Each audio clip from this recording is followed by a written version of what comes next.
topic for the semester deals with Disney's multicultural princesses and how Disney has objectified and Americanized the multicultural women in their films.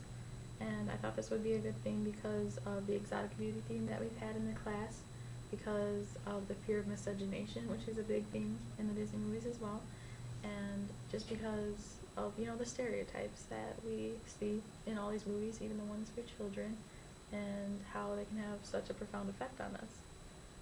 And I have a lot of information, so I'm going to try and give you a few powerful examples of what I've seen in the movies and what I've read about, and hopefully I can kind of show you visually with this. We'll see how that goes, and I hope you enjoy.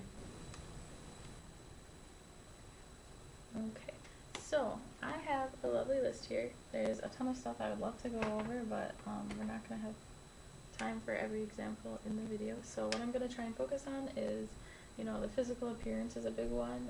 There's a lot tied into that with how they're portrayed, and that ties in with our class in implying, you know, that ethnic women have more of an animalistic nature, and, you know, just that they'll give in more to their natural instincts and base desires.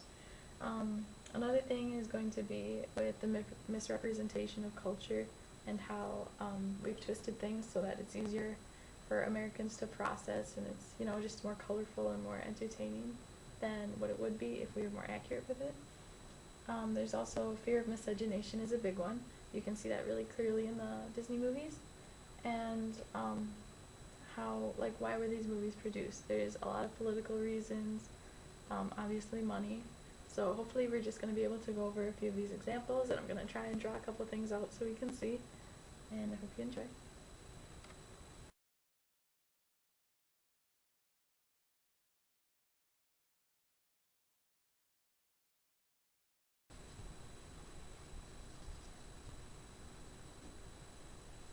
Okay, so this is what happened when I tried drawing Jasmine. A couple points I wanted to make was that her face was actually modeled after an animator's daughter. His name is Mark Henn, and her body was taken from American models.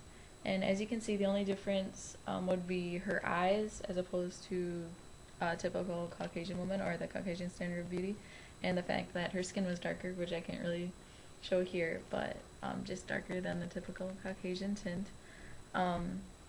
A comment about her outfit, obviously it's kind of harem-esque, and it has the off the shoulder here and bears the midriff down here, and this is common for the other multicultural women as well.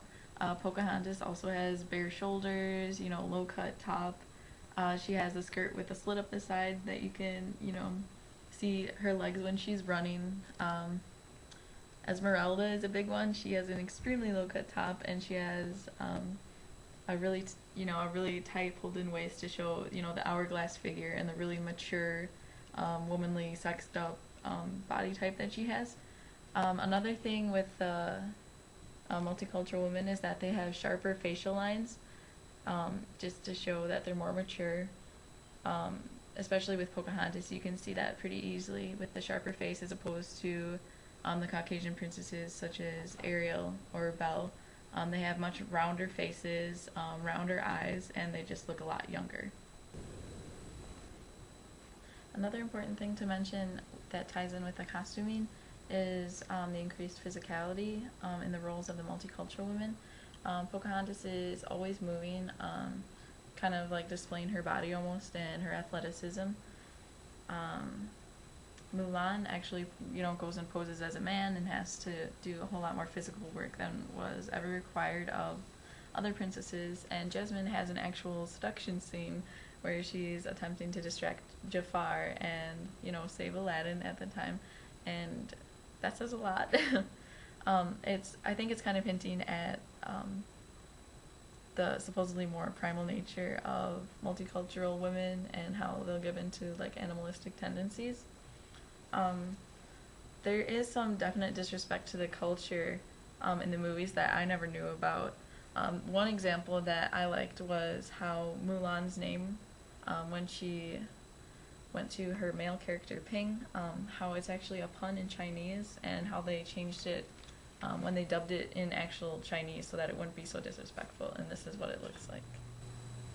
Okay, so you know that Mulan changes her name to Fa Ping in the movie to pass as a man. This is the way that it was translated in English, this top one here, and it translates into flower pot or like a useless ornament. It's not really good for anything besides looking at, like eye candy. And these two were changed to this in the Chinese dubbed version because this stands for like balance and peace rather than the derogatory just for show. So I found that interesting, and I discovered that from The Deathly Embrace Asian American Identity book, which is by Sheng Mei Ma, and that gave me a lot of insight into how Mulan was kind of twisted and Americanized. Okay, so another theme would be the fear of miscegenation in Disney. I know the chart looks kind of funny, but it does a good job of illustrating kind of, you know, how things work out in the end.